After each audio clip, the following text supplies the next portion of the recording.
2024ನೇ ಸಾಲಿನ ವಿಶ್ವ ಸುಂದರಿ ಸ್ಪರ್ಧೆ ವಿಜೇತೆ ಕ್ರಿಸ್ಟಿನಾ ಪಿಸ್ಕೋವಾ ತೆಲಂಗಾಣದ ಪ್ರಸಿದ್ಧ ಯಾದಗಿರಿಗುಟ್ಟ ಲಕ್ಷ್ಮೀನರಸಿಂಹಸ್ವಾಮಿ ದೇವಸ್ಥಾನಕ್ಕೆ ಭೇಟಿ ನೀಡಿದ್ದಾರೆ. ಭಾರತೀಯ ನಾರಿಯಂತೆ ಸೀರೆಯುಟ್ಟು ಮಲ್ಲಿಗೆ ಮುಡಿದ ಕ್ರಿಸ್ಟಿನಾ ದೇಗುಲಕ್ಕೆ ತೆರಳಿ ವಿಶೇಷ ಪೂಜೆ ಸಲ್ಲಿಸಿದರು. ಯಾದಗಿರಿಗುಟ್ಟ ದೇಗುಲಕ್ಕೆ ಭೇಟಿ ನೀಡಿದ್ದು ನನಗೆ ಅತ್ಯಂತ ಸಂತೋಷ ನೀಡಿದೆ. ತೆಲಂಗಾಣದ ಸಾಕಷ್ಟು ಪ್ರದೇಶಗಳನ್ನು ನೋಡೋದಕ್ಕೆ ನಾನು ಉತ್ಸುಕಳಾಗಿದ್ದೇನೆ ಎಂದು ಸಾಮಾಜಿಕ ಜಾಲತಾಣದಲ್ಲಿ ಕ್ರಿಸ್ಟಿನಾ ಬರೆದುಕೊಂಡಿದ್ದಾರೆ. 2025ರ ವಿಶ್ವಸುಂದರಿ ಸ್ಪರ್ಧೆ ಹೈದರಾಬಾದ್ನಲ್ಲಿ ನಡೆಯಲಿದ್ದು, ಪೂರ್ವಭಾವಿ ಕಾರ್ಯಕ್ರಮ ಸಂಬಂಧ ಕ್ರಿಸ್ಟಿನಾ ತೆಲಂಗಾಣಕ್ಕೆ ಭೇಟಿ ನೀಡಿದ್ದಾರೆ. ಪಡಿತರ ಚೀಟಿಗಳು ಜನಪ್ರಿಯತೆಗೆ ರೂಪಿಸಿರುವ ಕಾಡುಗಳಂತಿವೆ ಎಂದು ಸುಪ್ರೀಂ ಕೋರ್ಟ್ ಅಭಿಪ್ರಾಯಪಟ್ಟಿದೆ. ಅರ್ಜಿಯೊಂದರ ವಿಚಾರಣೆ ವೇಳೆ ಹೈಕೋರ್ಟ್ ಈ ಅಭಿಪ್ರಾಯ ವ್ಯಕ್ತಪಡಿಸಿದ್ದು, ಬಡವರಿಗಾಗಿ ಜಾರಿಗೊಳಿಸಿರುವ ಪಡಿತರ ಚೀಟಿಗಳು ನಿಜವಾದ ಫಲಾನುಭವಿಗಳಿಗೆ ತಲುಪ್ತಾ ಇದೆಯಾ ಅಂತ ಪ್ರಶ್ನಿಸಿದೆ. ಸರ್ಕಾರದ ಸಬ್ಸಿಡಿ ಲಾಭ ಅರ್ಹ ಫಲಾನುಭವಿಗಳಿಗೆ ತಲುಪಬೇಕು, ಆದರೆ ಕೆಲವೆಡೆ ಅರ್ಹತೆ ಇಲ್ಲದವರು ಕೂಡ ಪಡಿತರ ಚೀಟಿಯ ಲಾಭ ಪಡಿತಾ ಇದ್ದಾರೆ ಅಂತ ನ್ಯಾಯಮೂರ್ತಿಗಳಾದ ಸೂರ್ಯಕಾಂತ್ ಎನ್, ಕೋಟೇಶ್ವರ ಸಿಂಗ್ ಅಭಿಪ್ರಾಯಪಟ್ಟಿದ್ದಾರೆ. ಬಡವರಿಗೆ ವಿತರಿಸಲಾಗುವ ಉಚಿತ ಪಡಿತರ ಬಗ್ಗೆ ಪ್ರತಿಕ್ರಿಯೆ ಸಲ್ಲಿಸುವಂತೆ ಕೇಂದ್ರ ಸರ್ಕಾರಕ್ಕೆ ಸುಪ್ರೀಂ ಕೋರ್ಟ್ ಸೂಚಿಸಿದೆ. ಬಿಹಾರದಲ್ಲಿ ಕೇಂದ್ರ ಸಚಿವ ನಿತ್ಯಾನಂದ ರೈ ಅವರು ಇಬ್ಬರು ಸೋದರಳಿಯರ ನಡುವೆ ಗುಂಡಿನ ಚಕಮಕಿ ನಡೆದಿದೆ.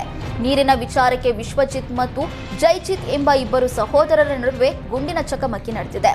ಫೈರಿಂಗ್ನಲ್ಲಿ ವಿಶ್ವಜಿತ್ ಬಲಿಯಾಗಿದ್ದಾನೆ. ಜೈಬಿತ್ ಮತ್ತು ತಾಯಿ ಹೀನಾದೇವಿಗೆ ಗಂಭೀರ ಗಾಯವಾಗಿದ್ದು, ಇಬ್ಬರನ್ನು ಬಾಗಲ್ಪುರದ ಖಾಸಗಿ ಆಸ್ಪತ್ರೆಗೆ ದಾಖಲಿಸಲಾಗಿದೆ. ಮೃತ ವಿಶ್ವಜಿತ್ ಮತ್ತು ಜೈಚಿತ್ ಕೇಂದ್ರ ಗೃಹ ಖಾತೆ ರಾಜ್ಯ ಸಚಿವ ನಿತ್ಯಾನಂದ ರೈ ಅವರ ಸೋದರಳಿಯರು.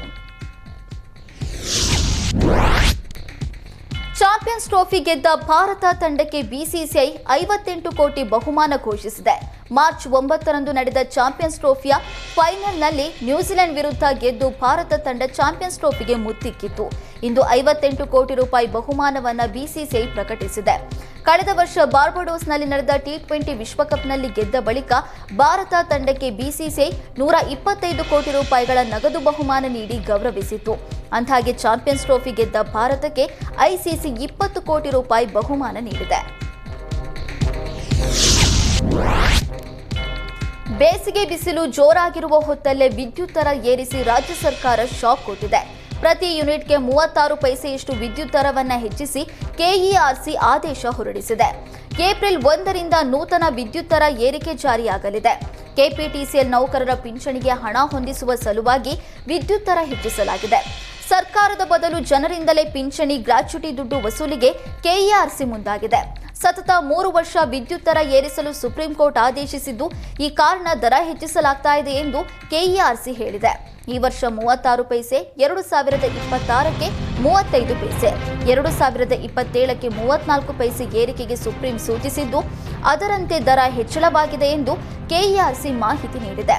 ಇನ್ನು ಈಗಾಗಲೇ ಬೆಸ್ಕಾಂ, ಮೆಸ್ಕಾಂ, ಚೆಸ್ಕಾಂ, ಜೆಸ್ಕಾಂ ಸೇರಿ 5 ಕಂಪನಿಗಳು ವಿದ್ಯುತ್ ದರ ಹೆಚ್ಚಳಕ್ಕೆ ಪ್ರಸ್ತಾಪ ಸಲ್ಲಿಸಿದ್ದು, ಒಂದೇ ತಿಂಗಳಲ್ಲಿ ಜನರಿಗೆ ಡಬಲ್ ಪವರ್ ಶಾಕ್ ಎದುರಾಗಿದೆ.